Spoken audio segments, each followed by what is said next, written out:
बोलिए सदगुरुदेव की जय, सच्चिदानंद भगवान की जय। शिव एव गुरु साक्षात् गुरुरेव शिव स्वयं, उभयोरन्तरं किञ्चित् न ज्ञातव्यं मुमुक्षुभिः। ध्यानमूलं गुरुर्मूर्ति, पूजामूलं गुरुर्पदम्, मन्त्रमूलं गुरुर्वाक्यं, मोक्षमूलं गुरुर्कृपा। गुरुर्ब्रह्मा गुरुर्विष्णु गुरुदेवो महेश्वरः, गुरुसाक्षात् परब्रह्म तस्मै श्री गुरुवे नमः। अज्ञानतिमिरान्धस्य ज्ञानाञ्जनशलाकया चक्षुरुन्मिलितं येन तस्मै श्री गुरुवे नमः। सच्चिदानन्दरूपाय जगदङ्कुरहेतवे, सदोदिताय पूर्णाय नमो अनन्ताय वैष्णवे। ईश्वरो गुरुरात्मेति मूर्तिभेदविभागिने, व्योमवद्व्याप्तदेहाय दक्षिणामूर्तये नमः। सदाशिवसमारम्भे शङ्कराचार्यमध्यमाम् अस्मदाचार्यपर्यन्तां वन्दे गुरुपरम्परां, वन्दे गुरुपरम्परां। આપણો સંયમ સાધના સપ્તાહ શિબિરનો આજે પહેલો દિવસ છે, તો આપ સૌ સાધક ભાઈ બહેનોનું નિર્વાણ ધામ યોગાશ્રમમાં સ્વાગત છે. બધાનું ભાગશાળી છે કે આપ આવી શક્યા, બધાએ ઘણાની ઈચ્છા નહીં આવી શકે, તો આ બધી ઈશ્વરની કૃપા છે કે આપણે અનુકૂળતા બધી જાતની પ્રાપ્ત થાય. તો આપણે આજે અત્યારે બપોર બાદ આપણો વિષય છે વિવેક ચૂડામણી. વેદાંતનો ગ્રંથ છે, અને આપણે આગળના શિબિરોમાં પણ આપણે એ જ હમણાં ચાલે છે, એટલે મોટાભાગના ખ્યાલ હશે. વિવેક ચૂડામણી, મણી સમાન કીધું. ચૂડામણી એ મૂલ્યવાન મણીનું નામ છે, એટલે અહીંયા વિવેકને આવું મૂલ્યવાન કીધું છે. કારણ કે વિવેક વિના સત્ય અસત્ય સમજાય નહીં, અથવા તો સંસાર શું છે ને ભગવાન પરમાત્મા શું છે, જળ શું છે ને ચૈતન્ય શું છે, અથવા દેહ અને દેહી, આત્મા અનાત્મા, આ જે બે વસ્તુ છે સંસારમાં, એનો વિવેક કરવો એટલે કે બેને અલગ સારી રીતે જાણવા કે બે અલગ છે. સામાન્ય રીતે આપણને એ વિવેકના અભાવને લીધે આપણે આત્મા હોવા છતાં પોતાને અનાત્મા શરીર માની લીધો છે. એટલે આપણે બંધાઈ ગયા અજ્ઞાનથી. એને જ અવિદ્યા કીધી, માયાનો જીવને મળેલો છે. તો આ વિવેક થાય તો આપણે સત્ય અસત્યનો આપણે બોધ થાય, અને અસત્ય આપણું છૂટી જાય. સત્ય તો આપણું સ્વરૂપ છે, એ પ્રાપ્ત કરવાનું નથી, પણ માન્યતા, ભ્રાંતિ, અજ્ઞાન જે છે આપણું, એ બસ દૂર કરવા માટે જ વિવેક છે. અને વિવેક્ય આવે તો જ વૈરાગ્ય ભાવ આવે, એટલે કે સંસાર આપણે પ્રિય લાગે, સુખરૂપ લાગે, એ તરફ આપણું સતત દોડ છે એ બંધ થાય, અને તો જ આપણું ધ્યાન કયો, આપણું મન કયો, આપણી સુરતા કયો, એ વિષયો તરફથી હટીને જે વિષયોને જાણનારો છે, દ્રષ્ટા છે, આત્મા પોતાનું સ્વરૂપ છે, એ તરફ વળે. એ પાછું વળવું, એને જ આપણે ભક્તિ કયો, સાધના કયો. એટલે વિવેક અને વૈરાગ્યથી જ આખું ભાગવતમાં એ જ આવે છે, વિવેક વૈરાગ્ય જગવા માટે. વિવેક વૈરાગ્ય આવે તો જ ભક્તિ, એટલે કે પરમાત્મા તરફ, આત્મા તરફ આપણું મન જોડાવું. એ જોડાવું જ ભક્તિ છે. તો દરેક શાસ્ત્રોમાં, ગીતામાં, બધામાં આખરે આ વિવેક વૈરાગ્ય જગાડવા માટે જ છે. અને વેદાંતનું તો મુખ્ય સાધન ચતુર્સે, એટલે 4 સાધન: વિવેક, વૈરાગ્ય, સત્સંપત્તિ, મુમુક્ષુત્વ. આ 4 વસ્તુ મહત્વની છે. જો આપણે વેદાંતનું અધ્યયન કરવું હોય અને મુક્તિ પ્રાપ્ત કરવી હોય તો આ 4 વસ્તુ વિવેક અને વૈરાગ્ય ખાસ જરૂરી છે. અને અંતે મુક્તિની ઈચ્છા, મુમુક્ષુત્વ, અને છઠ્ઠું છે સડસંપત્તિ. સડ એટલે 6: સમ, દમ, શ્રદ્ધા, સમાધાન, ઉપરતિ અને તિતિક્ષા. તો આ બધું આપણામાં સાધક તરીકે આવવું જોઈએ. આ બધું હોય તો જ આપણે કંઈક આ બધું સમજાય, એમાં આપણે સાધના ભજન કરી શકીએ સમજીને, અને ધીરે ધીરે આપણું ભ્રાંતિ દૂર થાય. એ માન્યતાઓ આપણે જે ગ્રંથિઓ માની બેઠા છે એ બધું ભ્રાંતિ દૂર થાય. એટલે આપણે બે વખતે આપણે વિવેક ચૂડામણીનો જોયું તો સ્થૂળ શરીરના વિશે વર્ણન હતું. સ્થૂળ શરીર, કારણ કે 3 શરીર છે આપણા. આપણે તો ખાલી સ્થૂળને જ શરીર માનીએ છીએ, પણ શાસ્ત્રોક્ત રીતે વેદાંતના પરિભાષામાં તો 3 શરીર વેદાંત: સ્થૂળ, સૂક્ષ્મ અને કારણ. સ્થૂળ શરીર જે આપણે નજરે દેખાય એ સ્થૂળ શરીર છે.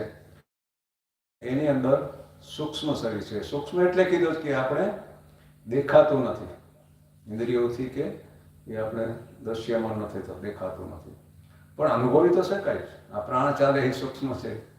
આપણી જ્ઞાનેન્દ્રિયો, કર્મેન્દ્રિયો, અંતઃકરણ, મન, બુદ્ધિ, ચિત્ત, અહંકાર, સૂક્ષ્મભૂત જેને કહીએ, એનો આપણે અનુભવ તો કરી શકાય થોડું ધીરે ધીરે સમજણ આવે પછી.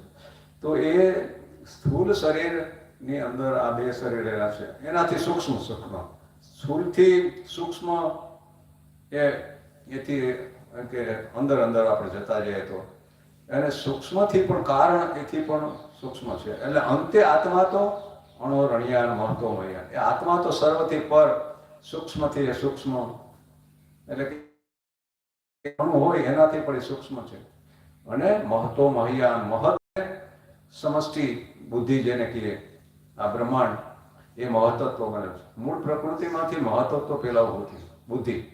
સમષ્ટિ બુદ્ધિ એટલે ઈશ્વરની બુદ્ધિ કયો, કે બ્રહ્માંડની પૂરી સંપૂર્ણ બુદ્ધિ. અને આપણું આ પિંડ છે એને વ્યષ્ટિ કહેવાય, આ બ્રહ્માંડ છે એને સમષ્ટિ કહેવાય. તો એ સમષ્ટિ બુદ્ધિને મહત્ત્વ કીધું. મહત એટલે મોટું તત્વ. આ વ્યવહારિક રીતે, સંસારિક રીતે તો એ કહેવાય કે સૌથી વ્યાપક મોટું એ છે. આ આત્માને તો કોઈ માપ જ નથી, અનંત છે. એ રીતે વિચારીએ તો મહત્વ સૌથી વ્યાપક અને મોટું. એમાંથી પછી અહંકાર, સમષ્ટિ અહંકાર પથ્યો. ઈશ્વરને પોતાના બ્રહ્માંડમાં હું ભાવ થાય કે આ મારું શરીર છે એવું, એને સમષ્ટિ. આપણે દેહમાં હું ભાવ થવો એ આપણે વ્યષ્ટિ અભિમાન છે, અહંકાર. તો એવી રીતે આ બધું ઉત્પત્તિના ક્રમમાં જોઈએ તો થયું, અને એમાંથી ધીરે ધીરે અભિમાનમાંથી જ, અહંકારમાંથી જ સૂક્ષ્મ તન્માત્રાથી સૂક્ષ્મભૂત. આ સ્થૂળભૂત તો આપણે જોઈ શકીએ. આ સ્થૂળ શરીર 5 મહાભૂતનું, પૃથ્વી, જલ, અગ્નિ, વાયુ, આકાશ. પણ એ તો બધા પંચીકૃત ભૂત કહેવાય. સ્થૂળ છે પંચીકૃત, 5 મળી મિશ્રણ થઈને આ સ્થૂળ બન્યા. સૂક્ષ્મ છે એ અપંચીકૃત, એટલે મિશ્રણ ન હોય, એ સૂક્ષ્મ રૂપે અલગ અલગ રહેલા હોય. એટલે એને તન્માત્રા કહેવાય, સૂક્ષ્મભૂત પણ કહેવાય. અને સૂક્ષ્મભૂતનું સૂક્ષ્મ શરીર એટલે સૂક્ષ્મભૂત, આમ અંતઃકરણ, મન, બુદ્ધિ, ચિત્ત, અહંકાર, જ્ઞાનેન્દ્રિય, 5 પ્રાણ, કર્મેન્દ્રિય, આ બધું ભેગું મળીને આપણે એને સૂક્ષ્મ શરીર કહેવાય. એટલે સ્થૂળ શરીર તો સામાન્ય રીતે આપણે બધું વર્ણન કરીને આપણે દેખાય તો સમજાય એવું છે, પણ સૂક્ષ્મ છે એ દેખાતું નથી. એટલે સામાન્ય માણસ તો ખબર નથી કે કોઈ બીજા શરીર હશે. આપણે સ્થૂળ શરીરના શરીર માનીએ ને, એટલે આપણે ડર લાગે કે સ્થૂળ શરીરનો તો નાશ થઈ જાય એટલે આપણો નાશ થઈ જાય. હકીકતમાં સ્થૂળ શરીર તો ઉપરનું ખાલી ખોખું જ છે, અન્નમય કોષ. એની અંદર મનોમય કોષ, વિજ્ઞાનમય કોષ, એ 2 છે સૂક્ષ્મ શરીર છે. અને અંતે આનંદમય કોષ એ કારણ શરીર છે, મૂળ પ્રકૃતિ આપણી, અવિદ્યા, અજ્ઞાન. તો એવી રીતે આ 3 શરીર છે. અને 3 શરીરમાંથી મૃત્યુ થાય ત્યારે ખાલી સ્થૂળ શરીર જ નાશ પામે છે. સ્થૂળ શરીર સૂક્ષ્મથી અલગ થઈ જાય, અને સૂક્ષ્મ કારણ કે આનાથી અલગ થઈ જાય.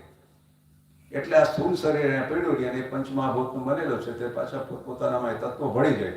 કોઈ વસ્તુ હકીકતમાં નાશ ન થાય, આપણે એને નાશ માનીએ, પણ એ પરમાણુનું ભેગું થઈને બન્યું હતું શરીર, એ વિખેરાઈ ગયા, પાછા ભળી ગયા. તો એ મૃત્યુ સ્થૂળ શરીરનો થાય. અને સૂક્ષ્મને કારણ શરીર, એને આપણે સૂક્ષ્મ શરીરને જીવ કીધો. જીવ ભાગ કે ને આપણે જીવ, આપણે કે જીવ નીકળી ગયો.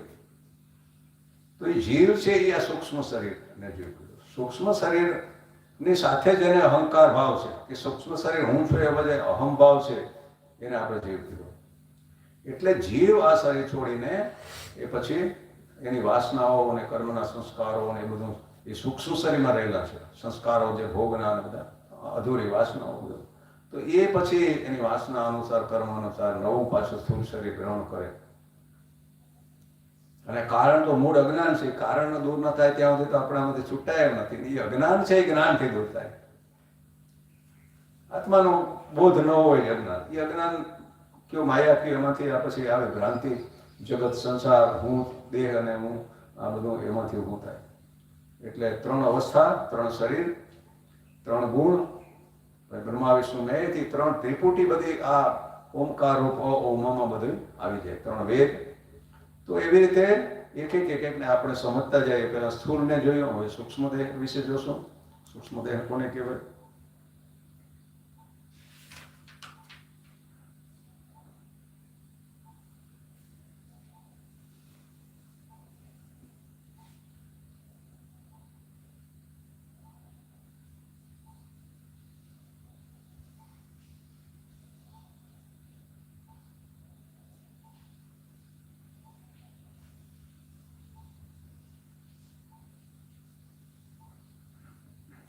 નો શ્લોક છે વિવેક ચૂડામણી નથી. વાગ આદિ પંચ, શ્રવણાદિ પંચ, પ્રાણાદિ પંચ,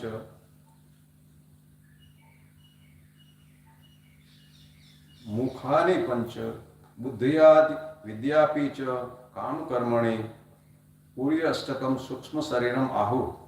એટલે કે આ 5 કર્મેન્દ્રિયો, 5 જ્ઞાનેન્દ્રિયો, 5 પ્રાણ, પછી 5 સૂક્ષ્મ ભૂત. અહીંયા આમ તો મહાભૂત કીધું જ, પણ એ સૂક્ષ્મ અહીંયા ગણવાનું આપણે, કારણ કે એ અપંચીકૃત. પછી બુદ્ધિ વગેરેનું બનેલું અંતઃકરણ. બુદ્ધિ વગેરે એટલે મન, બુદ્ધિ, ચિત્ત, અહંકાર, ચારે વગેરે એટલે ચારે આવી ગયા. બનેલું અંતઃકરણ. અને વળી અવિદ્યા, કામ અને કર્મ, આ બધા એને સૂક્ષ્મ શરીરના 8 નિવાસ સ્થાન કીધા. આ બધા 8 એટલે કે એ સૂક્ષ્મ શરીરમાં 8 વસ્તુ રહેલી છે. અવિદ્યા એટલે એ પણ કારણ શરીરે એમાં જ અંદર રહેલું છે. અવિદ્યા એટલે મૂળ પ્રકૃતિ આપણી, એને આપણે કારણ શરીર કીધું, એ એમાં રહેલું છે. પછી કામ અને કર્મ. કામ એટલે ઈચ્છાઓ, એ અંતઃકરણમાં રહેલી છે. કર્મ એટલે ક્રિયા. આ સ્થૂળ તો ખોખું છે. કર્મ ખરેખર તો સૂક્ષ્મ શરીર દ્વારા થયેલું. આ તો ઉપરનું વાહનો એને ડ્રાઈવર અંદર હલાવતો એવું છે. આમાં તો જળ સાવ છે. એમાં તો પોતે કંઈ સ્વતંત્ર રીતે ક્રિયા કરી શકે નહીં. તો 8 સ્થાનને આ સમગ્રને સૂક્ષ્મ શરીરને કીધું. ઇદમ શરીરમ શૃણુ સૂક્ષ્મ સંજ્ઞિતમ લિંગમ તો પંચીકૃત ભૂત સંભવમ સવાસનમ કર્મ ફલાનુભાવકમ સ્વ અજ્ઞાન તો અનાદિ રૂપ ઉપાધિ આત્મન. એટલે કે એ શિષ્ય સાંભળ, આ ગુરુ શિષ્યનો સંવાદ જ આવે એટલે આ બધા પ્રશ્નોના જવાબ ગુરુ આપે છે. સમજાવે શિષ્યને કે આ શું છે, શરીર શું છે, શરીરી શું છે, આત્મા અનાત્મા, દેહ દેહી. કારણ કે એમનો પ્રશ્ન જે ત્યાંથી તો આ ચર્ચા ચાલુ થઈ શિષ્યનો કે આ બંધન છે, મને બંધન લાગે સંસાર, તો આ બંધન શું છે એ મને સમજાતું ન કરે, મને મુક્ત કેમ થવું એ પ્રમાણે સમજાતું, પણ મને આ સંસાર બંધનરૂપ લાગે. આ પ્રશ્ન લઈને ગુરુ પાસે જાય અને ત્યાંથી પછી આ શરૂઆત કરી. કારણ કે આખી એક સમજીએ તો સમજાય કે આમાં બંધન શેનું છે અને બંધન શું છે, કેવી રીતે થયું, અને વાસ્તવિક આપણે કોણ છીએ, દેહની સાથે કેવી રીતે બંધન થયું, અજ્ઞાનથી જોડાઈ ગયા, દેહ ભાવ આવી ગયો, હું દેહ એમ માની બેઠા. અનાદિથી આ જ્ઞાન છે. એવું નથી કે કંઈ પહેલાં નહોતું ને આવી ગયો ક્યાંયથી. અનાદિથી અજ્ઞાન છે. અજ્ઞાન એટલે જીવ, ઈશ્વર, બ્રહ્મ, જગત, એ 4ના જે કંઈ ભેદ છે અને 4માં જે કંઈ સામ્યતાઓ છે, આ 6 વસ્તુને અનાદિ કીધી. પણ એને અનંત નથી કીધી. 6 વસ્તુ અનાદિ, પણ અનાદિ ને અનંત એક ખાલી બ્રહ્મ ચૈતન્ય પરમ તત્વ આત્મા, એ અનાદિ પણ છે અને અંતે પણ એ રહે છે. આ બધા ભ્રમ ભેદ બુદ્ધિ તો અજ્ઞાન હતું એટલે આ ડિવાઇડેડ અનંત જુદા જુદા વિભાગ તો એ અજ્ઞાનને લીધે થયા, અહંકાર. તો જ્ઞાન થતાં એ આ ભેદ નથી રહેતા, અંતે એ બધું બ્રહ્મરૂપ જ છે સમજાઈ જતા, પછી અંતે બ્રહ્મ રીએ. અત્યારે બ્રહ્મ જ છે, પણ આપણે ભેદ બુદ્ધિને લીધે આપણે અનેક વિભાજિત સંસારના બધું સાચું લાગે છે અને આપણે આ બધું સમજાતું નથી. પણ અંતે બ્રહ્મ જ છે, પણ અજ્ઞાન છે ત્યાં સુધી, અજ્ઞાનને લીધે જ આ ભેદ ઊભા થયા, અને અજ્ઞાન રહેશે ત્યાં સુધી ભેદ જણાશે. જ્ઞાન થતાં જ સર્વત્ર બ્રહ્મ સત્ય જગત મિથ્યા. એટલે કે જગત અને બ્રહ્મ બે વસ્તુ નથી. જગત મિથ્યા એટલે જગતનું કોઈ અસ્તિત્વ નથી. જગત એ પણ બ્રહ્મનું જ વ્યક્ત રૂપ છે. બ્રહ્મ અને જગત બે વસ્તુ નથી અલગ. હા, એનું અસ્તિત્વ જગતનું અલગ હોત તો એને આપણે જગતને સાચું કહેવું પડે, તો બ્રહ્મનું જ વ્યક્ત ભાવ કયો એવું. એટલે અહીંયા કહે કે એ શિષ્ય તું સાંભળ, આ સૂક્ષ્મ નામનું શરીર લિંગ શરીર પણ કહેવાય છે. આને જ લિંગ શરીર કહેવાય. લિંગ એટલે સૂક્ષ્મ પ્રતિકાત્મક. પછી અપંચીકૃત મહાભૂતોમાંથી ઉત્પન્ન થયેલું, આપણે જોઈએ ને, તન્માત્રાઓ પણ કહેવાય, સૂક્ષ્મ ભૂત પણ કહેવાય. અને અપંચીકૃત એટલે આપણે ગઈ વખતે જોઈ ગયા હતા પંચીકૃત શબ્દો, કે એ પાંચ જે પૃથ્વી જલ અગ્નિ વાયુ આકાશ, પાંચ જે સૂક્ષ્મ ભૂત છે એ તો દેખાય એવા નથી, અતિ સૂક્ષ્મ છે. તો પણ એ મિશ્રણ એનું થઈને આ સ્થૂલ થયા. જે આપણે સામે જે પંચમહાભૂત દેખાય ને, પૃથ્વી જલ અગ્નિ વાયુ આકાશ, એ બધાએ ઓલા સૂક્ષ્મનું મિશ્રણ થઈને બેન, એને મિશ્રણની પ્રક્રિયા છે, એને પંચીકૃત કહે છે. તો એક એક તત્વ લઈએ. ધારો કે આકાશ પેલા લઈએ, તો આકાશના બે ભાગ કરીએ તો એક ભાગ અડધો રહેવા દે અને બાકીના અડધા ભાગના પાછા ચાર ભાગ કરી નાખો, તો એ ચાર ભાગ છે એ અન્ય ચારમાં ભળી જાય. ઓલો અડધો રહીએ અને અડધા આકાશના ચાર ભાગ પૃથ્વી જળ અગ્નિ વાયુમાં ભળી જાય. એવી રીતે એક લેતા જાઓ. અગ્નિ પછી વાયુ, તો વાયુના ચાર ભાગ કરો, વાયુ અડધો રહેવા દો અને અડધાના ચાર કરીને અન્યમાં પાછું જોડી દો. એમ દરેકને બે ભાગ કરી અને પછી અડધાના ચાર ભાગમાં ડિવાઈડ કરીને એક આઠમો ભાગ લઈએ. ટૂંકામાં ઓવરઓલ ગણો તો આઠમો ભાગ અન્યમાં એક એકમાં જોડાઈ ગયો. એમ આ પાંચેય વિભાજન થઈને બધાનું મિશ્રણ થઈ ગયું. મિશ્રણ આપણે એટલે સ્થૂળમાં, આ જે સ્થૂળ ભૂત કહેવાય ને, ઓલા સૂક્ષ્મ ભૂત, આ સ્થૂળ ભૂત, એનું જ આ બધા પદાર્થોને જે જગત જેને સ્થૂળ આપણે દેખાય છે, અનામરૂપ પદાર્થ, એ બધા આવી રીતે પંચીકૃત મહાભૂતના બનેલા છે. પછી વાસનાઓ, સૂક્ષ્મ શરીરમાં જ વાસનાઓ રહે, એટલે કે આપણા જે ભોગો ભોગવેલા છે એના સૂક્ષ્મ સંસ્કાર રૂપે જે રહેલું હોય ને, એના સંસ્કારો રહી ગયા. ભોગ તો ભોગવાઈ ગયા, વહી ગયા, પણ એના સંસ્કાર રહી ગયા છે અંદર, અને એમાંથી જ પાછું સ્મરણ થાય છે અને ફરી પાછા ભોગ તરફ લઈ જાય. એ વાસના કોઈ અનુકૂળ એવું વાતાવરણ મળે ત્યારે સંસ્કાર અને વાસનાઓ, એટલે એનું સૂક્ષ્મ રૂપે પડેલું જ છે, એને અનુકૂળ વાતાવરણ મળી જાય તો એમાંથી ફરી પાછી ઈચ્છાઓ જાગે, ફરી પાછા આપણે ભોગ કરીએ.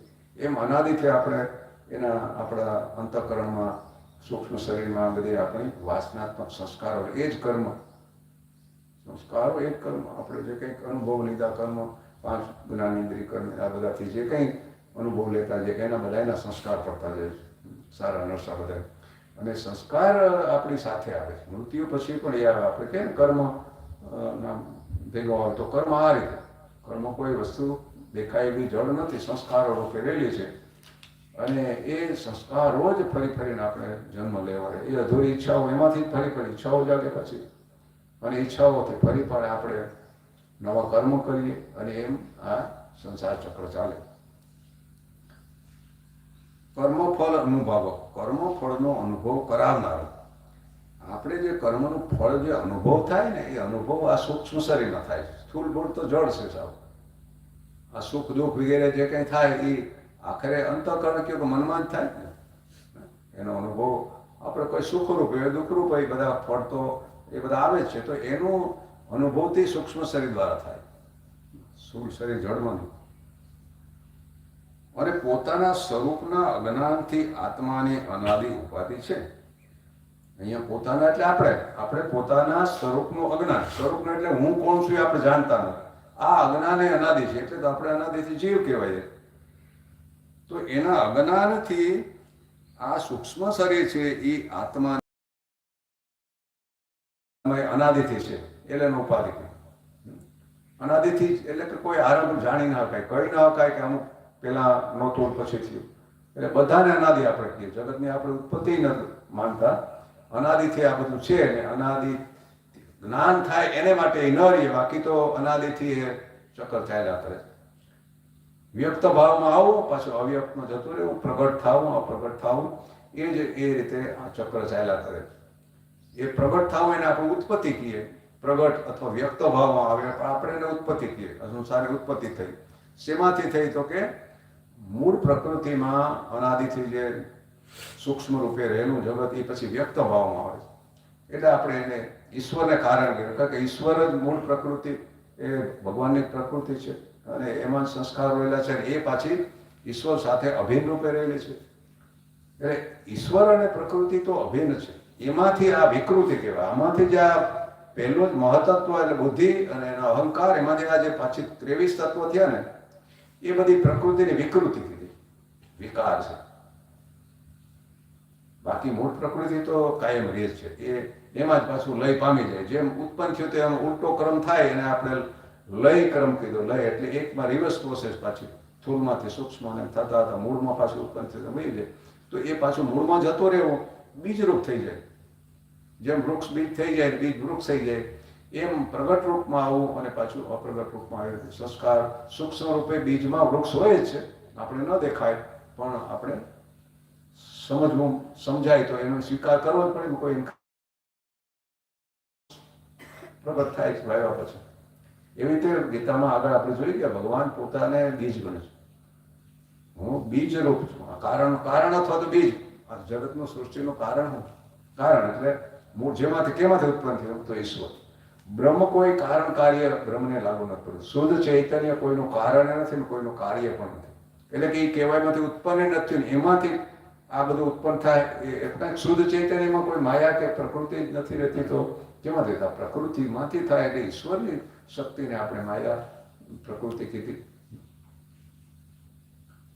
તો એમાંથી આ ઉત્પન્ન થાય એટલે ઈશ્વરને કારણ કીધા. જગતનું કારણ ઈશ્વર. અને એ કારણે પાછો બનાવવાવાળો અલગ રહી નહીં, અભિન્ન નિમિત્ત ઉપાદાન કારણ.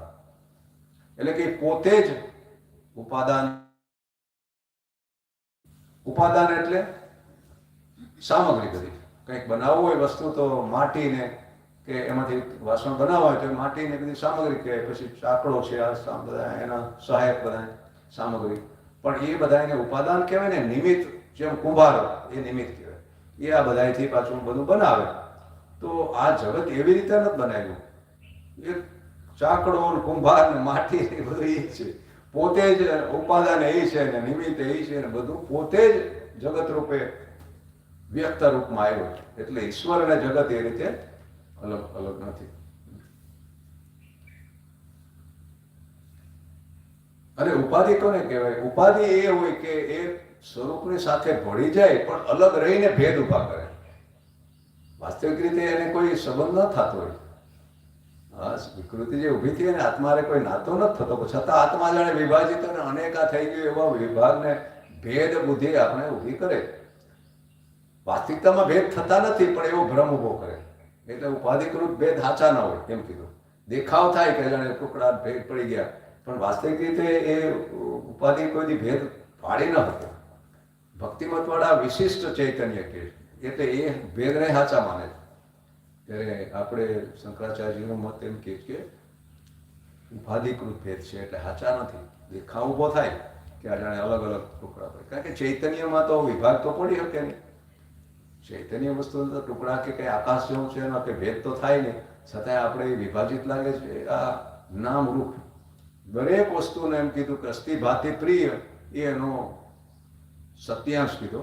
અને એમાં નામ રૂપ એટલું દેખાવ છે ને એ દેખાવ જ એટલો મિથ્યા છે, માયા છે. એ દેખાવ સાચા નથી, બદલાયા કરે.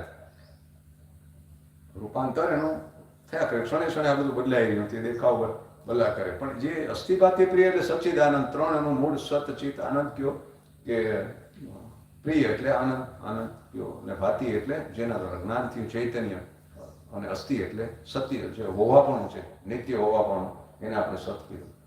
તો એ ત્રણ છે એ તો સત્યાંશ એટલે કે બ્રહ્મના જ સ્વરૂપ છે. બ્રહ્મના સ્વરૂપ લક્ષણ કીધા. સત ચિત આનંદ એનું સ્વરૂપ લક્ષણ છે. બ્રહ્મ વિશે ચૈતન્ય વિશે કંઈ વર્ણન વધારે શબ્દોથી કરી શકાય એવું નથી, પણ એ કેવું હોય એમ કેવું હોય તો એમ કહેવાય કે એક તો એ સત હોય એટલે કે નિત્ય હોય, નિત્ય હોય એને સત્ય કહેવાય.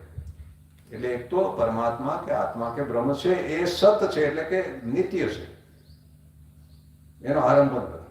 અને બીજું એનું લક્ષણ છે ચૈતન્ય છે, એ જળ નથી, આ દેખાય એવું જળ નથી, ચૈતન્ય છે, ચેતના છે.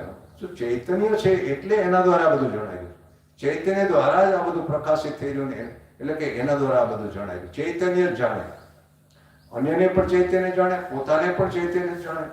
ચૈતન્ય કોઈ બીજા દ્વારા ના જાણે, બીજા એને ના જાણે, સ્થૂળ એને સૂક્ષ્મ ને ચૈતન્યને આ જળ વસ્તુ ના જાણી શકે. પ્રકૃતિ બધી છે એ જળ છે, મૂળ પ્રકૃતિ ચૈતન્ય ચિન્મય કીધી એને, એ તો ઈશ્વર આરાધ્ય, પણ એમાંથી આ બધું જગત ઉત્પન્ન થયું એ બધું જળ કહેવાય. તો જળ ચૈતન્ય ન જાણે એટલે ઇન્દ્રિયો, મન, બુદ્ધિ આ બધા સાધનામાં વિવેક જગાડવાના બધા ઉપયોગી ખરા. એનું વાંચીએ, જાણીએ, ચર્ચા કરીએ, બુદ્ધિથી સમજવાનો, તર્કથી પ્રયાસ કરીએ, એ બધા સાધન છે, પણ અંતિમ એનાથી આત્મા પ્રકાશિત ન થાય ત્યાં સુધી પહોંચવામાં સહાયક થાય. આત્મા આનાથી ન જાણે, બુદ્ધિ જળ છે તો આત્મા ન જાણી. આત્મા આત્માથી સ્વયં પ્રકાશિત છે, પોતે જ પોતાને જાણે, પોતે જ પોતાનો અનુભવ એને થાય. એટલે આત્માથી જ આત્મા જણાય. અંતે ત્યાં સુધી જ્યારે પહોંચી જાય ત્યારે પોતે જ પોતાને જાણે.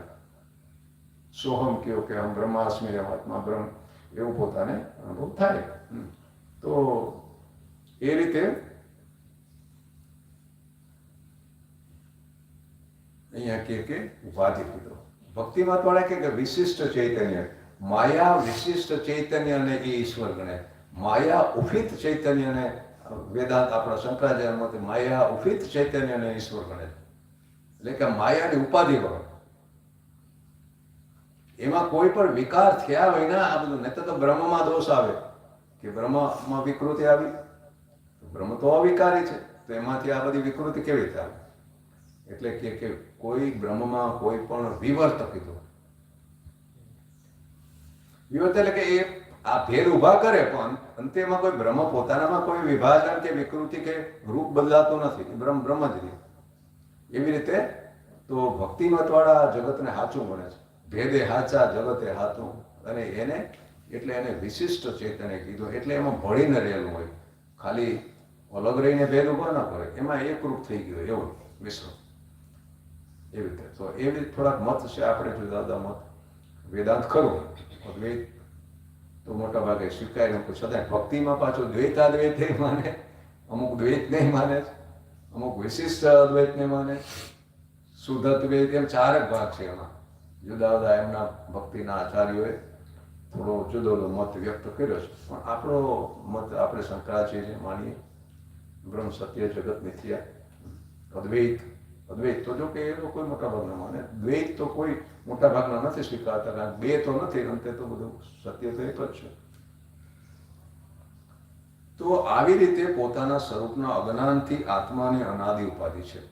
બીજી રીતે ઉપાધિને સમજવું હોય તો વેદાંતમાં ઉદાહરણ આપે કે જેમ આકાશ એક જ છે, કારણ કે ચૈતન્ય બ્રહ્મનું કોઈ એ અલૌકિક વસ્તુ છે, તો આ લૌકિક જગતનું કોઈ વસ્તુ એને હરખાવી શકાય નથી કે આપણે એને સમજાય કે આવું હોય, પણ એને મળતો આવતો એવો આકાશ છે. આકાશ એ વિભાજિત નથી થતું. સૌથી સૂક્ષ્મ પંચમહાભૂતમાં આકાશ છે. આકાશમાંથી જ વાયુ, અગ્નિ, જલ, પૃથ્વી ઉત્પન્ન થયા. તો એ એટલે આકાશ રૂપ જ છે એ બધા. પણ અંતે તો એ કારણ કાર્યમાં એનો દેખાય અલગ અલગ, તો બધા આકાશ રૂપ જ કહી શકાય. તો એ જે છે આકાશને આપણે કહીએ ગગન સદસમ વ્યોમવત, એવા શબ્દો આપણે આવે છે, આપણે શ્લોકોમાં આવે છે. તો એ ગગન સદમ એટલે આકાશ જેવું છે, વ્યોમ એટલે આકાશ, ગગન એટલે આકાશ. તો વેદાંત એવી રીતે સમજાવવાનો પ્રયાસ કરે કે ત્રણ શબ્દો હશે, ઘટાકાશ, મઠાકાશ, મહાકાશ. કેવી રીતે? તો કે આ આપણે દેહ બધા અનેક ઉપાધિ કહેવાય. દેહને લીધે આપણે આ આત્મા પર જાણે અલગ હોય એવું આપણે લાગે છે. તો દેહને આપણે એક ઘડો માનીએ, માટીનો ઘડો હોય એવી રીતે ઉદાહરણ આપે કે અહીંયા રૂમમાં ઘણા ઘડા મૂક્યા હોય, તો એ ઘડાની અંદરનું આકાશ આપણે ઓલા ઘડાના રૂપ આકારને લીધે એવું આપણે ભ્રાંતિ થાય કે એની અંદરનો આકાશ જુદો છે, બાજુના ઘડાની અંદર આકાશ જુદો છે. એમ આકાશ તો વ્યાપક છે, એ કોઈ ઘડાની આરપારે છે અને અંદર છે બહાર છે બધે જ છે. તો એનું કંઈ વિભાજન નથી થતું, પણ ઘડાને લીધે એવું ભ્રાંતિ ઊભી થાય કે આકાશ એની અંદરનું જુદું, આની અંદરનું જુદું. એમ આપણે પણ એમાં માનીએ કે આત્મા એનો અલગ, મારો અલગ, એની અંદર હશે. પણ એવું નથી. તો એમ ઘટાકાશ એટલે ઘડ, આ જીવને જે કંઈ અંદર ચૈતન્ય છે, આ ઉપાધિ શરીરને સાથે જેટલું સંકળાયેલું, એને આપણે જીવ કીધું. ચૈતન્ય પછી ચૈતન્યનું પ્રતિબિંબ અંતઃકરણમાં કે બુદ્ધિમાં કઈ, એ અને બુદ્ધિ અંતઃકરણ, એ બધું મળીને જીવ કહેવાય. શુદ્ધ ચૈતન્ય તો એમાં કોઈ આ બુદ્ધિ કે આના હારે કોઈ એને સંબંધ નથી. પણ આની હારે જે કંઈ ત્રણેય મળીને જીવ કહેવાય. બુદ્ધિ કે અંતઃકરણ, એમાં ચૈતન્યનું પ્રતિબિંબ, એટલે ચૈતન્ય બુદ્ધિ ને પ્રતિબિંબિત જે કંઈ છે, આ દેહ ભાવ અને બુદ્ધિમાં પરિવર્તન થાય ને આપણે એમ માનીએ કે મારામાં પરિવર્તન થાય છે, તો એ પ્રતિબિંબમાં થાય છે. ચૈતન્ય તો એવું ને એવું રહે, પણ અરીસાના દોષ છે એટલે એનું બાલવાટિકા બન જાઓ ને તો ફોટા જોવું તેવા દેખે, લાંબા પહોળા વાંકા ચૂકા ને. એ અરીસામાં ક્યારેક ગયા હોય તો અહીંયા ગુરુકુળમાં છે, છોકરાઓને મજા આવે જાય તો એવી રીતે પરિવર્તન ને એ બધું બુદ્ધિમાં થાય. ઓલા બુદ્ધિના વિકૃતિને લીધે પ્રતિબિંબ એવું દેખાય. તો જ્યારે બુદ્ધિ શુદ્ધ થાય ત્યારે ચૈતન્ય જેવું છે એવું આકારમાં આવે, અને ત્યારે એને વિવેક થાય કે આ બિંબ તરફ એનું ધ્યાન જાય, વાસ્તવિક બિંબનો હું કોણ છે અનુભવ થાય. તો એવી રીતે જે ઉપાધિકૃત ભેદ છે સાચા નથી. એટલે અહીંયા ધારો કે ઘડા, આપણે બધા ઘડામાં નહીં, ઘડા મૂક્યા પછી આ રૂમ છે ને એને મઠાકાશ કીધું. તો ઈશ્વરને તમે મઠાકાશ કીધું. ઈશ્વર એટલે બ્રહ્માંડ, બ્રહ્માંડની સાથે જેટલું ચૈતન્ય છે એને આપણે એટલાને મઠાકાશ કહેવાય. અને બ્રહ્માંડથી પર જે અનંત પછી જે આકાશ છે એને મહાકાશ કહેવાય. તો અહીંયા આપણે ઉદાહરણ લેવું હોય તો આ બધા અહીંયા ઘડા પીડાય તો એનો આકાશ, પછી આ રૂમની હારે અંદર આકાશ છે તો આપણે એવો ભ્રમ થાય કે આ રૂમની અંદરનો આકાશ જુદો, ઓલો બહાર આકાશ અનંત છે એ જુદો. એમાં આ તો બારીઓ છે, કદાચ હાવ ધારો કે પાકું કદાચ દિવાલોને પેક કરી દો તો આપણે ભ્રમ એવો થાય કે આ આકાશ જુદો, આ બહારનો જુદો, આ ઘડાની અંદર જુદું.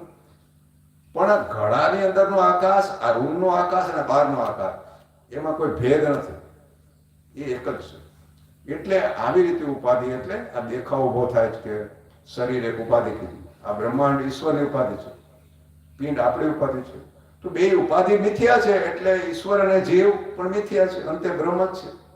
ઈશ્વરનું વાસ્તવિક સ્વરૂપ બ્રહ્મ, આપણું કુટસ્થ કીધું જીવનો. તો કુટસ્થ અને ઈશ્વરનો બે ભેદ છે, એક જ છે. એટલે આપણે તત્વમસી મહાવાક્ય બીજભૂત છે. તત્ ત્વમ અસી, તત્ એટલે તે, ઈશ્વર, ધેટ, અને તોમ એટલે તું, યુ. બોધ આપે ને, યુ આર ધેટ. તું અને તે, એમાં આર છે ને, ઈજ હોવું માત્ર, એ બે કોમન છે. એ તત્વ છે એ હોવું છે, અસ્થિ, અસ્થિ માત્ર, અસી એટલે તત્ ત્વમ અસી. અસી એટલે બેનો જે હોવાપણો છે, અસ્તિત્વ છે, એ એક જ છે. આ ભેદ ઉપાધિના છે, એટલે બે મિથ્યા છે. દેખાવો કે વાસ્તવિકતામાં બ્રહ્મ જ છે. તો ઘણા એને શૂન્ય કે બુદ્ધે કીધું કે જીવ નથી, ઈશ્વર નથી, એને શૂન્યની વાત કરી દીધી. તો બધાને એમ થયું કે જીવ એને તો ઈશ્વરને માનતા નથી. એવું નથી, એની વાત સાચી છે એક રીતે. વેદાંતે બુદ્ધે એ કીધું કે ભાઈ અંતે કઈ આ ભેદ નથી રહેતા, પછી એને શૂન્ય કયો કે બ્રહ્મ કયો કે ચૈતન્ય કે એની વ્યાખ્યા તો કઈ થતી નથી. એટલે ગુરુજી કહેતા, અમારે એકવાર આ વિશે ચર્ચા થઈ હતી કે બુદ્ધ શૂન્ય કહે તો ઓછોએ ઘણી વાર ચર્ચા કરી કે ભાઈ બધાનો મત આખરે એક જ છે, પણ આપણે નથી સમજતા. એટલે એમ થાય કે બુદ્ધ કંઈક જુદી વાત કરી, આ જૈનો જુદી વાત કરે, હિન્દુઓ કંઈક જુદી વાત કરે, આના બધા જુદા જુદા મત છે એવું આપણે લાગે. પણ વાસ્તવિક રીતે હિન્દુઓ માને કે બધું બ્રહ્મ જ છે. એમ જૈન એમ કે આત્મા સત્ય છે, એ ઈશ્વરને અલગ નથી માનતા. એટલે વાત તો એક જ થઈ, આત્મા જ પરમાત્મા છે, જીવો બ્રહ્મે વાત. તો એ આમ કે આમ કે, અને બુદ્ધ શૂન્ય કે, તો આખરે અંતે વાસ્તવિકતા તો એ જ છે બસ. એટલે ગુરુજી કહેતા કે એ શૂન્ય પણ છે, કંઈ નથી, ભેદ છે એવો કોઈ અંતે તો રહ્યો ને. સોહમ હું એ છું એ અનુભવ લેનારો તો કોઈ રહ્યો ને. તો કંઈ નથી એટલે એમ તો ન થાય. કંઈ આ કંઈક નથી એવું છે, એ છે તો એવું નથિંગનેસ. પછી નથિંગનેસ છે એ જ સત્ય છે, એ જ સોર્સ છે એવરીથિંગનું. Everything એરાઇઝિસ from નથિંગનેસ. કંઈક નથી એમાંથી આ બધું કંઈક ઊભું થાય છે અને એમાં પાછું સમાઈ જાય. તો કંઈક છે એ જગત છે અને જેમાંથી આ કંઈક ઊભું થાય નામ રૂપ બધું એવરીથિંગ કયો કે સમથિંગ કયો કે જે કંઈ એ મિથ્યા છે. દેખાવ તરંગો ઊભા થાય ને પાછું સમાઈ જાય. કારણ કે એ ક્યાંકથી તો આવે ને પાછું ક્યાં વયો જાય. એ સોર્સ છે, મૂળ છે, કારણ છે. એટલે આ તો બદલાયા કરે છે, વ્યક્ત થાય અવ્યક્ત થાય, પણ એ જે વાસ્તવિક સ્વરૂપ નિત્ય છે એ અપરિવર્તનશીલ છે. અપરિવર્તનશીલ રહીને એટલે કે સ્વરૂપમાં કોઈ ફેરફાર નથી થતો. દરિયાના મોજા અનેક થાય, વાવાઝોડા હોય, તરંગો ઊભા થાય, પણ અંતે પાણી પાણી જ રહે. તરંગ એમાં ઊભા થયા તો એ તરંગ એ પાણી છે, એ દરિયો છે, અંતે બધું જળ એ તત્વ દ્રષ્ટિ છે. તો આ રીતે વિભાગને ભેદ બુદ્ધિને છે એ વાસ્તવિક સ્વરૂપને ન જાણવાથી ઊભી થાય છે.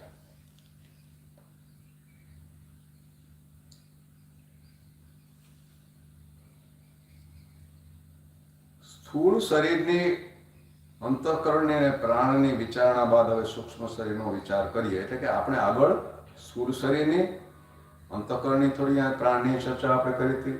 પંચ પ્રાણ અને ઉપપ્રાણ અને બધી અંતઃકરણની ચારેય મન બુદ્ધિ ચિત્ત અહંકાર એ પણ આગળ સ્થૂળ શરીરના વિષયમાં એ ચર્ચા થઈ ગઈ. તો હવે કે હવે આપણે આગળના 2 શ્લોક દ્વારા 5 કર્મેન્દ્રિયો, 5 જ્ઞાનેન્દ્રિયો, 5 પ્રાણ, 5 આકાશ આદિ સૂક્ષ્મભૂત અને મન બુદ્ધિ ચિત્ત અહંકાર આ બધી અંતઃકરણની 4 વૃત્તિઓ, પછી અવિદ્યા રૂપી આ મૂળ કારણ શરીર, પછી એની અંદર વાસનાત્મક સંસ્કાર કે ઈચ્છા કામના રહેલ છે, એમાં જે કર્મ ક્રિયા જે ઉત્પન્ન થાય એમ કરીને 8 કીધા. 1 એટલે 5 કર્મેન્દ્રિય, 1, 2 5 જ્ઞાનેન્દ્રિય, 3 5 પ્રાણ, 4 5 આકાશ આદિ સૂક્ષ્મભૂત, 5મું અંતઃકરણ 4, 6ઠું અવિદ્યા અજ્ઞાન કે જેને આપણે કારણ શરીર કહીએ, અને 7મું ઈચ્છા કે કામના એ મૂળ સંસ્કારોમાંથી જ આપણે ઈચ્છા જાગે પાછો વિષય સામે આવે છે.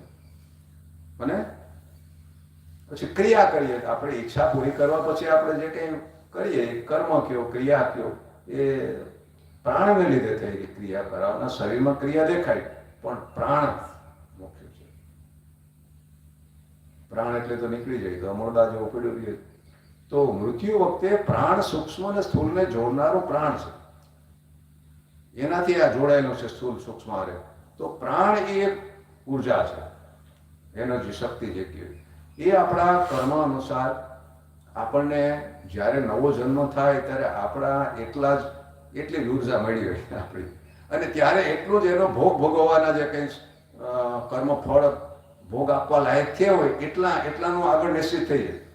ઘણાનો આવો છે કારણ કે ત્યારે ભોગના એ ફળ આપવાને પરિપક્વ થયાના કર્મ જ થોડા હતા. તેનું આયુષ્ય થોડું હોય એટલું ભોગવાઈ જાય ને મરી જાય ને પાછું બીજા ત્યાં સુધીમાં તો બીજા વાળા ફળ આપવા તૈયાર થઈ ગયા હોય.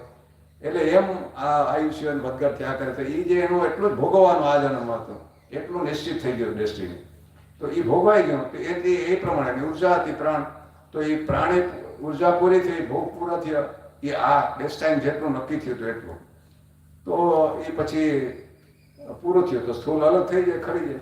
એ પ્રાણ જેને જોડનારો તો સ્થૂળ સૂક્ષ્મને એ ન રહ્યો એટલે સ્થૂળ અલગ થઈ જાય. આપણે કે પ્રાણ છૂટી જાય. તો આવી રીતે પ્રાણ છૂટવા.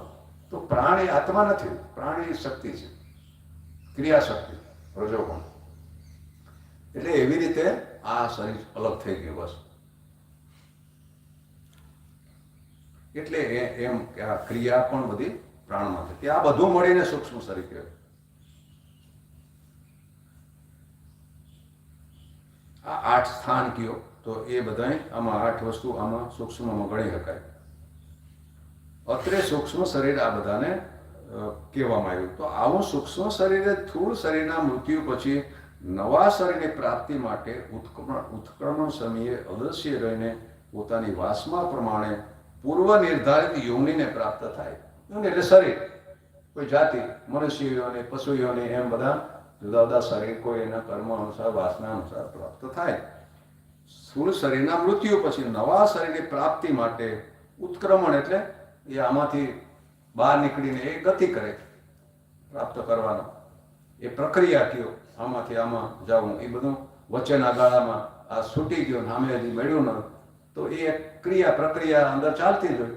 એ પ્રમાણે પાછું ગોઠવાય સામે, એ પ્રમાણે એને શરીર પ્રાપ્ત થાય, એમાં એ પાછો પ્રવેશી જાય સૂક્ષ્મ, એ જીવ કયો કે સૂક્ષ્મ શરીર કારણ સાથે એમાં પ્રવેશ કરે.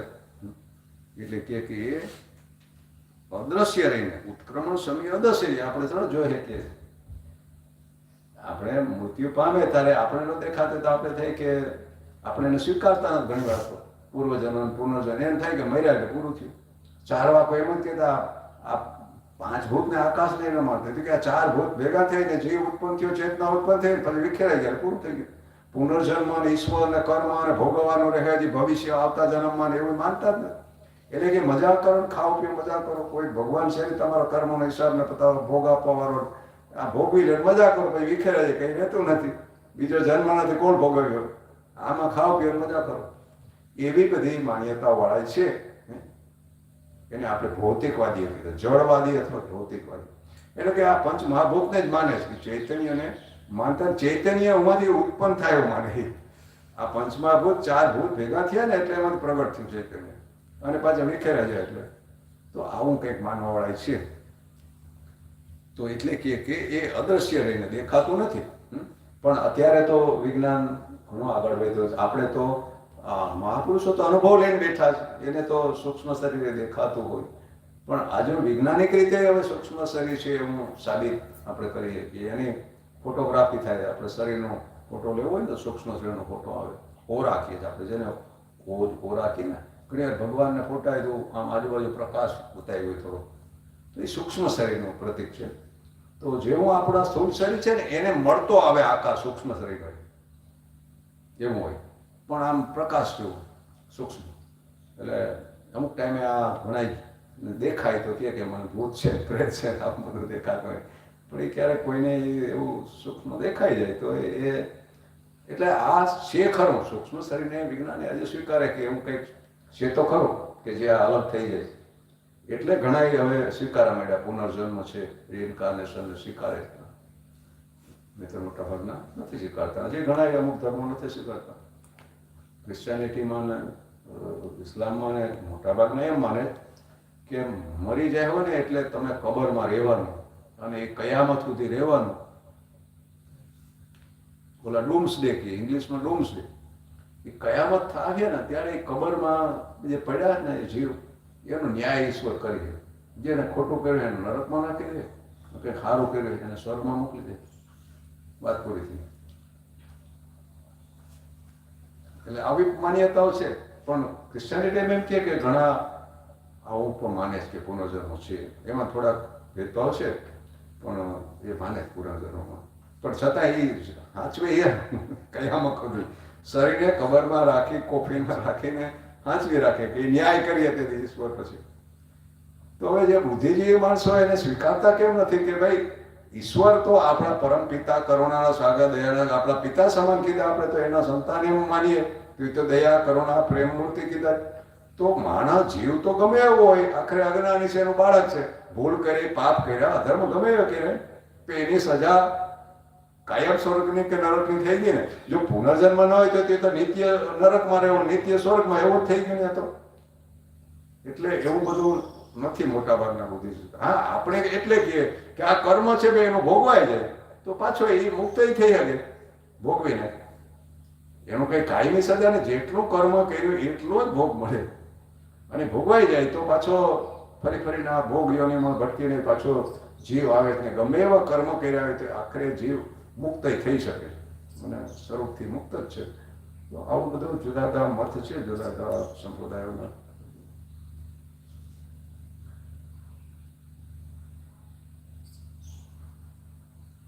પૂર્વ નિર્ધાતીઓની શાસ્ત્રોનો મત એવો છે કે ખડમાકડી કે ને આગલો પગ મૂકે પછી જ આવું પાડે ન્યાય. આપણું શાસ્ત્રોમાં છે એમ. અહીંથી શરીર જ્યારે મૃત્યુની પ્રક્રિયા હાલતી હોય ને ત્યારે આગળનું બધું ગોઠવાઈ જાય, પછી આમાં છૂટી જાય, આમ એમાં ગોઠવાઈ જાય. એ જે એના કર્મ અને અંતિમ સમયની વાસના આપણે કીધું ને 8મા અધ્યાયમાં એ જ છે. અંતકાલે છે મામે સ્મરણ મુક્તવા કલેવરમ યહ પ્રયાતિ સ મદભાવ નાસ્તિ અત્રે સંશય. એટલે ભગવાન કહે કે મારો ભક્ત મારું સ્મરણ કરતો કરતો અંત સમયે મૃત્યુ પામે એટલે એ મને પામી જાય. એટલે અંતિમ સમયના સ્મરણને વધારે મહત્વ આપ્યું. અંતિમ સમયે આપણે કેવો ભાવ જાગે, કેવું સ્મરણ યાદ આવે, એવી ગતિ થઈ જાય. અંતિમ સમય બહુ મહત્વનો નથી. તો એ પહેલા તો ભક્તની વાત કરી કે મારો ભક્ત હોય સ્વાભાવિક એ જીવનભર સાધના ભજન કર્યું હોય તો છેલ્લે યાદ આવે ને સ્મરણ કરતો કરતો જાય. બાકી તો કર્યું ન હોય તો છેલ્લી ઘડીએ ક્યાંથી યાદ આવે, સ્મરણ ન થાય. સામાન્ય રીતે તો માણસ બેહોશીમાં જ મૃત્યુ પામે, મરતા પહેલા બેહોશ થઈ જાય. અને એ જે પ્રબળ જે કંઈ આપણી અંદરની વાસના હોય, જીવનભર જે કર્યું, જે પ્રધાન હોય આપણી ઈચ્છાઓ, એ છેલ્લી ઘડીએ એ આવીને એને એ બધું લઈ જાય છે. એટલે બેહોશીમાં મરે ને બેહોશીમાં પાછું જન્મે, આ બેહોશી ચાલુ થઈ. જે જાગૃત હોય એ મુક્ત થઈ જાય, જાગૃત રહી શકે મૃત્યુ. જો કે તો જીવન મુક્ત તો જીવતે જીવન મુક્ત થઈ ગયા, એને શરીર છૂટવાનો પ્રશ્ન નથી, છૂટેલું છે એને સમજાઈ ગયું. પણ ઘણા દેહ છૂટે ત્યારે મુક્ત થાય, જીવન મુક્ત જે નથી આવે, થોડું ઘણું કંઈક અધુરાશ રહી ગયું તો દેહ છૂટતી વખતે એની શક્યતા ખરી કે એને, કારણ કે આ દેહમાં આત્મબુદ્ધિ હોય, હું ભાવ હોય ને, આ છૂટે ત્યારે એને ઓલું સમજણ તો હોય એટલી, તો ત્યારે એને આ દેહથી ઓળખ શું એવું સમજાઈ જાય તો ત્યારે શક્યતા ખરી પોતાના આત્મસ્મરણ થઈ જાય અને સૂક્ષ્મ કારણથી તો છૂટી જાય. વિદેહ કેવલ્ય કહે છે કે દેહ છૂટે ત્યારે કેવલ્ય પદ સ્વરૂપનો બોધ થાય, એવું થઈ શકે. એટલે એ નિશ્ચિત એટલે કે પૂર્વ નિર્ધારિત યોનિ પ્રાપ્ત, એની યોનિ શરીરમાં નાન તેને ગોઠવાઈ જાય આગળ. મોટા આ જનરલ નિયમ છે, પણ અમુકને કોઈ વિકૃત દશામાં મરે હાથે તો આપણે પાછળ એની ક્રિયાઓ નાન તેમ કરવાનું હોય છે કે એને સૂક્ષ્મ વાસનાઓ અધૂરી હોય તે ભટકતો રહેતો હોય આગળની યોનિમાં, એને શરીરમાં વિકૃત દશા હોય તે ઘણી વાર પ્રાપ્ત ન થાય. અને એ પછી એની વાસનાઓ વિકૃત, એક તો માણસ એનો હોય એવી સ્થિતિમાં મર્યા હોય તો એ ઈચ્છાઓ વાસના સંતોષવા આપણે કોઈના શરીરમાં પ્રવેશ કરીને એના એ શરીરના માધ્યમથી ભોગવવાનો પ્રયાસ કરે. કંઈક સૂક્ષ્મ શરીર તો ભોગવાય નહીં એવી વાસનાઓ વિષયો, તો એવું પણ આમાં આપણી જે માન્યતાઓ છે એવું થઈ શકે અપવાદ રૂપે. બધા સામાન્ય ક્રમ તો આ છે કે એ આમાં તો છૂટે એટલે આમાં વયા જાય. આ એની પ્રક્રિયા છે, આપણે હાર્મોન કરીએ છીએ એનું પાછળ એ છે કે એ પ્રક્રિયાને આટલા દિવસ લાગે છે. એટલે એ પ્રક્રિયા પૂરી થવાના અંતે આપણે આ એક સહાય કરવાની વાત છે કે એ સમયે એને આમાંથી જલ્દી સહેલાઈથી છૂટી જાય. આ પાછળ આને આસક્તિઓ પરિવાર શરીરમાં આ તેની એટલા અટવાતો રહેતો હોય થોડા દિવસ, તો પાછું શરીરમાં પ્રવેશવાનો પ્રયાસ કરે અને છૂટે નહીં એનાથી. તો એ સમયે આપણે આ બધા ક્રિયાઓના હાથે છે એ સહાયક છે. અને જો કરવું હોય તો કરવું છે. ખરેખર અટાણે આપણે કરીએ છીએ ને વેઠ ઉતારીએ જેવું જટ પૂરું કરીને હકેલી લ્યો, આપણે કામ છે આમ ક્યાં નવરાશ નથી ના થાય. એટલે આપણે એટલા દિવસ આપણું પ્રિયજન માનતા થઈ ગયા પછી એટલો ફુરસદ નથી કે ટાઈમ નથી કે એને વાંહે કંઈક આપણે રૂડી છે કે એને એટલું મદદરૂપ થાય એ પણ રાજા નથી. એટલા આપણે સ્વાલ છે, આપણે કહીએ કે મારા વાંહે એને ટાઈમ એટલોય નહીં હોય કે તમારે વાંહે કોઈ વિધિ કરવાનો ક્રિયાકાંડ કરવાનો હોય. કારણ કે આપણે એવું માનતા નથી, ઢળ હરિયા તે કરવું છે, બધા કરે તો આપણે કરવું છે. બાકી તો હવે આપણે માનતા નથી મોટા મોટા. તો આમાં હોય એ કે આ કરીએ થોડા ત્યાં પૂગે એને ભાઈ, પૂગવાની વાત એ સૂક્ષ્મ વસ્તુ છે આપણી. એ કંઈક ખાવા નથી આવતો પણ ભોગ અમુક છે ને એ સૂક્ષ્મ રીતે એમાં સંતોષ મળી જાય છે. તો આ બધી સૂક્ષ્મ જગતની વાતો છે. આપણે તો પહેલા વરખ સુધી વિધિ આવતી, માહી હો કહેતા, સમાહી કહેતા અને વરહી કહેતા. છેલ્લી ક્રિયા વરખ પૂરું થાય ત્યારે બધું પૂરું થાય.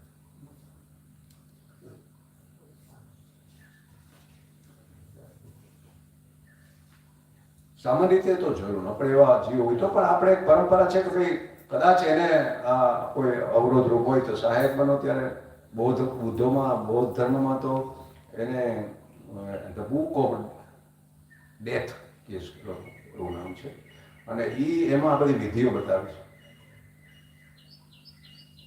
બુક ઓફ ડેથ કે ડેથ છે.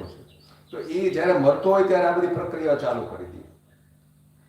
મરવા વખતે એ આજુબાજુ ગોઠવાઈ જાય અને સતત રિમાઇન્ડ કર્યા કરે, એનું વિસ્મરણ ના થવા દે, યાદી અપાય કરે તું કોણ છે, તું આત્મા છે, તું આ શરીર છૂટી તારો નાશ નથી. એ બધા જો કે સાધકોને ઓલા જે આમાં અધ્યાત્મમાં વળેલા છે એમાં જ હશે, સામાન્ય ઓલામાં તો હોય કે નહીં મને ખબર નથી. પણ એવું મેં વાંચ્યું છે કે એક કોઈ સાધુ સંત શરીર છૂટવાની પ્રક્રિયા તો બીજા આજુબાજુ બેઠા હોય એને સતત રિમાઇન્ડ કર્યા કરે. ભોગવવા નથી. એટલે આપણે શરીર છૂટતું હોય ત્યારે ખરેખર તો એને તમે કંઈક એવી વાતો કરો તો એનો જીવ સાંભળતા હોય. સૂક્ષ્મ રૂપે આપણે થાય કે બેહોશ થઈ ગયા, મરી ગયા જેવું લાગતા હોય, પણ એ સૂક્ષ્મ રૂપે સાંભળતા. એટલે આપણે 12 દિવસોથી ગરુડ પૂર્ણ હું કામ છે, એ મૃત્યુ પછીની જે પ્રક્રિયા છે એમાં બધી બતાવી છે. તો એ બધું ચાલતું હોય તો એ દરમિયાન હજી સૂક્ષ્મ રૂપે એમાં હોય જ, ઘરમાં આજુબાજુ એ અટવાયેલું હોય છે. તો ત્યારે આ બધી કરવાથી એને એમાંથી પણ પ્રેરણા મળે. જીવતે જીવતો ન કરી તો છેવટે આવું બધું થોડુંક સાંભળે, એ પણ આ બધું જોવે તો એને એમાંથી કંઈક આગળ સહાય થાય, માહિતી કંઈક સમજણ હાથે આવે તો.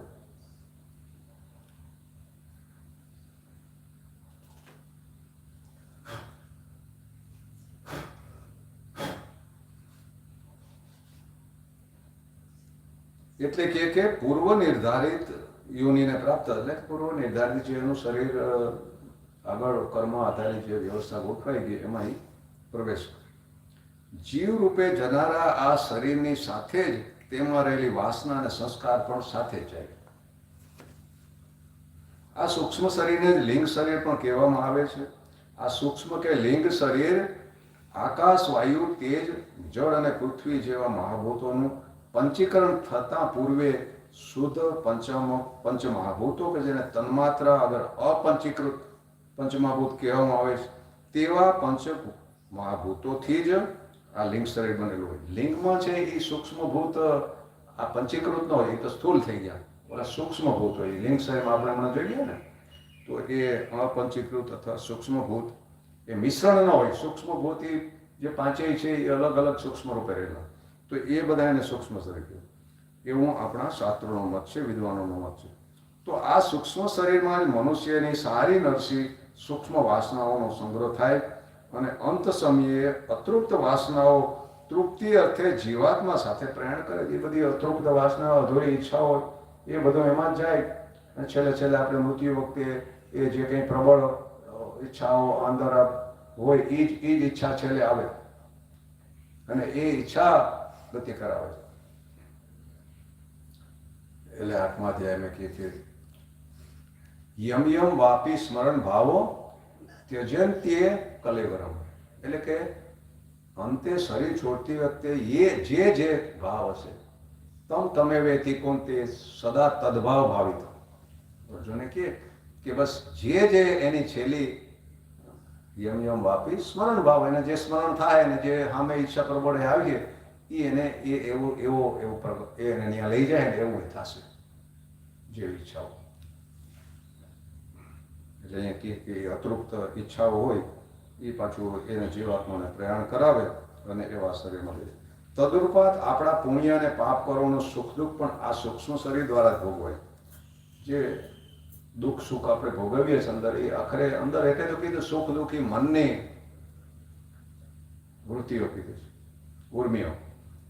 ભૂખ તરસ એ પ્રાણની ઉર્મિ છે, જન્મ મરવું એ સ્થૂળ દેહની ઉર્મિ છે, અને સુખ દુઃખ એ મન કયો સૂક્ષ્મ શરીર એની ઉર્મિ કીધી. એટલે દુઃખ સુખ મનમાં થાય છે, પણ આપણે શરીર આરે તાદાત્મ્ય એટલું છે કે આપણે માનીએ કે હું સુખી હું દુઃખી. સુખ દુઃખ શરીરમાં આવે એટલે તો આપણે જો દુઃખ આવે તો આપણે જાણીએ ને કે હું અટાણે દુઃખી છે, અથવા મનમાં આ ભાવ જાગ્યો તો એને જાણે કોણ.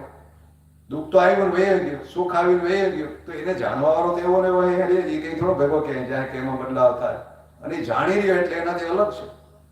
મનમાં સુખ દુઃખ આવ્યા ને ગયા, કેટલા આપણા જીવનમાં આવી ગયા. આ જન્મને જો યાદ આપણે હોય, બીજું તો આગલાનું તો ઠીક છે, તો એવા તો કંઈક આવીને વહી ગયા. અને એ કોણ જાણતો હતો? એ તો આવીને જવાવાળા છે, એને જાણનારો કોણ હતો? પાછી આપણે એમ કે હા મને અનુભવ થયો હતો, તો એ મને એટલે કોણ? એ હું કોણ? અને પાછો એ જાણે એટલે ચૈતન્ય એક તો હોવો જોઈએ. જાણે એટલે એ ચૈતન્ય હોય તો જ જાણે.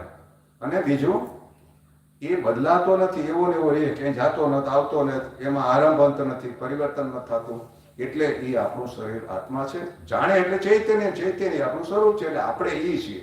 અને આ આવવા જવાળા સુખ દુઃખ એ બધી વૃત્તિઓ એ તો આવે ને જાય છે. સુખ આવ્યું ને વહી ગયો, દુઃખ આવ્યું ને વહી ગયો, એ બધા પસાર થઈ જાય જેમ ફિલ્મના પડદા ઉપર જાય છે. અને બીજું એને આપણે જાણીએ છીએ એટલે એ આપણાથી અલગ છે. હંમેશા જાણવું ને જાણવાવાળો અલગ હોય. એટલે એ અલગ થઈ ગયા એટલે આપણે જે માની બેઠા કે મારામાં છે એ ભ્રમ એક તો એને જાણવું પણ એ અંતઃકરણમાં મનમાં છે. હું એનાથી અલગ છું, જાણવાવાળો અલગ જ હોય હંમેશા. બીજું એ બધા આરંભંતવાળા છે એટલે નિત્ય નથી.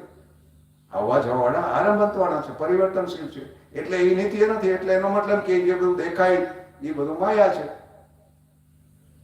કલ્પના કયો, માયા કયો, ભ્રાંતિ છે. અને દેખવાળો બદલાતો નથી અને એને જાણી રહ્યો છે એટલે અલગ છે, ને જાણી રહ્યો એટલે ચૈતન્ય છે, ને બદલાતો નથી એટલે નિત્ય છે. એમ આ અલગ આપણે વિવેક, આ સમજણ અલગ છે બે, એમ આપણે સમજવા માટે ને આ બધી આપણા પ્રયાસો છે, શાસ્ત્રો, આ બધા આપણે એને પોતાને શરીર માની લઈએ અને એની એક થઈ જાય ત્યારે એ આ હોશ, જાગૃતિ, આવી સમજણ હોય તો આપણે એ વિચાર આવે તો થોડુંક સમજાય.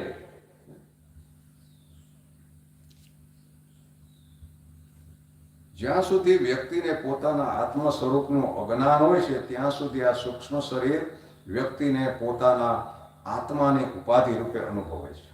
અને આવું ઉપાધિનું અજ્ઞાન અનાદિ કહેવાય. છતાં આત્મજ્ઞાન થાય ત્યારે જ આવી આદિ વ્યાધિ ઉપાધિની આત્યંતિક નિવૃત્તિ થાય. જ્યાં સુધી વ્યક્તિને પોતાના આત્મસ્વરૂપનું અજ્ઞાન, એટલે કે જ્યાં સુધી આપણે પોતાને, જો અટાણે આપણે એ જ વાત કરીએ કે હું કોણ છે ખબર જ નથી, આપણે કોઈ વિચાર્યું નથી. આપણે એટલા દેહભાવમાં અપરોધ થઈ ગયા અને દેહખો હું, હું બીજાથી તો દેહખો એ વ્યવહાર કરીએ છીએ. એટલે અને પાછો આપણે એ દિશામાં કોઈ વિચારીએ તો સમજાય એવું છે. આમાં કઈ એવું અતિ કઠિન નથી. આ બધી ધીરે ધીરે ભલે રાતોરાત કઈ આપણે સમજાતો જાય, ધીરે ધીરે આ તાદાત્મ્ય ઓછું થવા મળે. એવી રીતે તો સમજણ આવે, જાગૃતિ આવે, પરિવર્તન આવે બધું. કારણ કે જેવું આપણે માનવું એવું આપણે બની જઈએ. અટાણ હોતી તો આપણે એવું માનતા હતા, હવે આ સમજાય પછી આપણે માન્યતા બદલાવા માંડે. માન્યતા બદલાય એટલે આપણો અનુભવ બદલાય. માન્યતા બદલ એ શ્રદ્ધા, માનવું એ શ્રદ્ધા.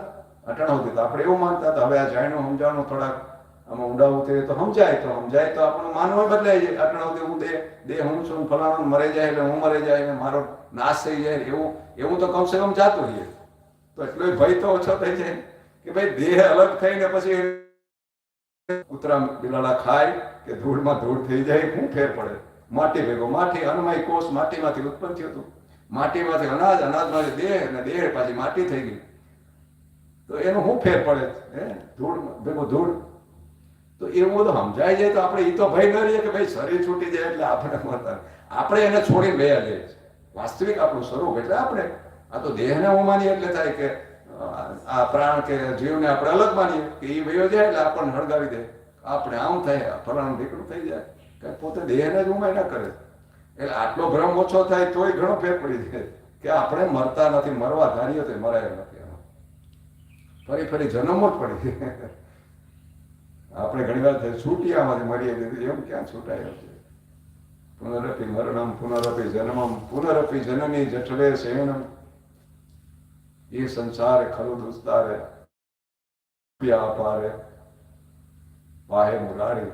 ભગવાને છૂટીએ નહીં તો છૂટાય એમ નથી. કંટાળીએ ત્યારે એમ ત્યાં મરીએ તો અમે છૂટી એમ તો હેલો એમ મરીને છૂટી જવાતો તો આ બધી ક્યાં આપણે કરવાની જરૂર હતી, પણ એમ છૂટાતું નથી. એટલે જ આ બધી મરવાની વિદ્યા શીખવાડે. ગોરખનાથે કીધું ને, મરો હે જોગી મરો, મરો મરણ હે મીઠા, તીસ મરણી મરો જીસ્મરણી ગોરખ મરી મીઠા. આવી રીતે મરો છે, મરણ મીઠું તો લાગે. અને કેવી રીતે ગોરખ જેમ મરી અને જે અનુભવ લીધે એવી રીતે તમે મરો. તો આ મરવું એ આત્મવિદ્યા છે, જ્ઞાન વિદ્યા છે. એ મરણ મહારણ કયો, સમાધિ કયો, પછી એ મરણ અહંકારનું મરણ છે. અજ્ઞાન, અહંકાર, દેહ ભાવનું મરવું એ મરવું છે.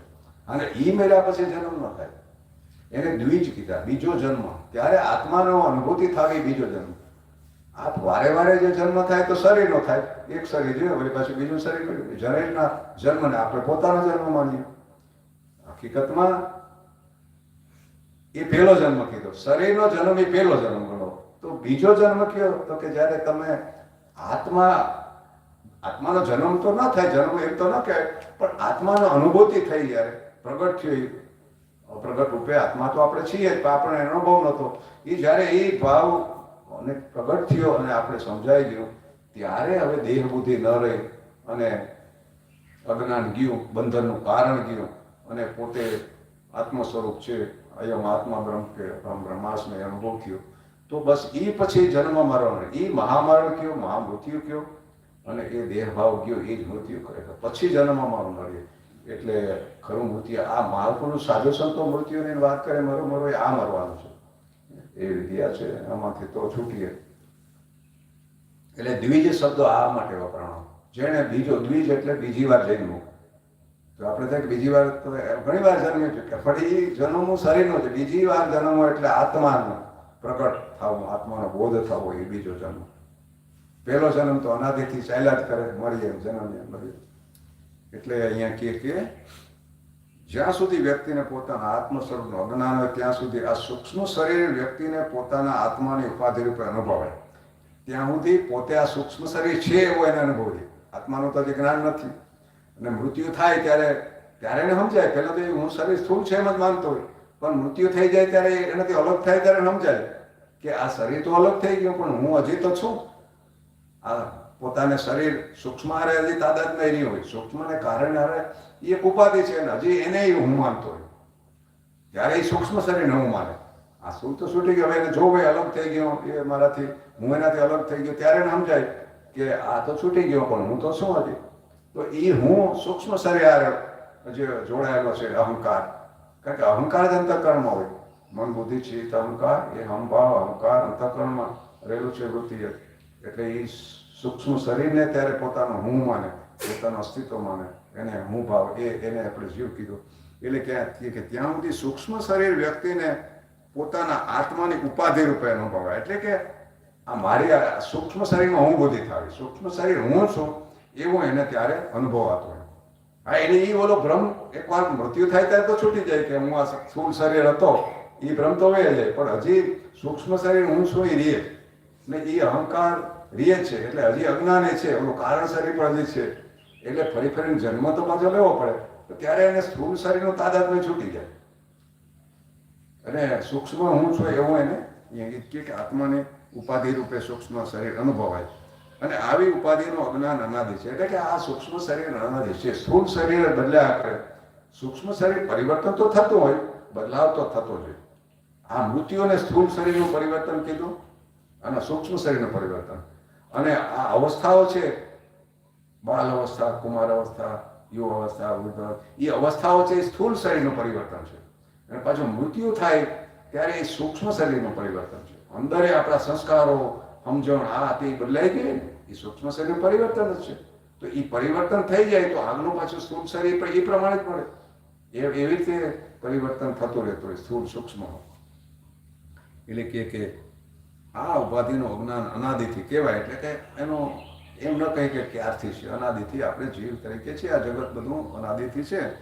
તો આવી આધિ વ્યાધિ ઉપાધિની આત્યંતિક નિવૃત્તિ તો બસ ત્યારે થાય, આત્મજ્ઞાન થાય ત્યારે. આધિ વ્યાધિ ઉપાધિ એ ત્રણ માણસને પ્રધાન કરે. આધિ કોને કહેવાય? આપણે પોતાના તકલીફો, બીમારીઓ, રોગો, દુઃખ એને આધિ કહેવાય. વ્યાધિ કોને? બીજાને. જગતનું શું થાય, ફલાણાનું શું થાય, મારા આગાર, મારા પરિવાર, મારી ગમલાને, એ જે બીજાને ચિંતા કરી એને વ્યાધિ કીધી. અને આધિ છે એ પોતાને લગતી, પોતાનો રોગ, બીમારી, દુઃખો હોય, પોતાનો જે ભય, અંદર ચિંતા, એ બધું એ આધિ વ્યાધિ. પછી વ્યાધિની ઉપાધિ. વ્યાધિ એટલે આમ તો સૂક્ષ્મ બધા રોગમાં ગણે, ઉપાધિ એટલે આ અન્યની. આધિ પોતાની, વ્યાધિ એમાં રોગો અને બીમારીઓની બધા એ વ્યાધિ કહીને આપણે નથી એને વ્યાધિ થયું. અને ઉપાધિ એ આ અન્યની. પછી અન્યમાં બધા આવી ગયા. આપણે ઘણી વાર દુનિયા આખી ચિંતા કરતા હોય, જગતનું શું થાય, ફલાણું થાય તો આમ થઈ જાય. તો આ બધી ત્યાં સુધી એમ કે આ રીએ, જ્યાં સુધી પોતાને આત્મજ્ઞાન ન થાય ત્યાં સુધી આ બધું રીએ. માણસ કોઈને કોઈ રીતે ચિંતા એ ચિતા બની જાય. ચિતા દહતી મૃતસ્ય છે, ચિંતા દહતી જીવિત. ચિંતા જીવતાને બાળે છે. ઓલી ચિંતા એટલે અગ્નિ તો મળતાને બાળે, પણ આ ચિંતા જીવતાને બાળે. ચિંતામાં આપણે ભરતા હોય એટલે કે એટલા દુઃખી થતા હોય. તો અહીંયા આપણે ટાઈમ તો છે, પણ વહેલું ચાલુ કરી તો માપ રાખીએ એટલું, પછી જાજો ઠીક નહીં, એક હારે જાજો ડોઝ ઠીક નહીં. તો અહીંયા આપણે થોડો વિરામ લઈએ અને આરતી કરીને આપણે પછી આજનો દિવસ પૂરો કરશું સત્સંગ. હરિ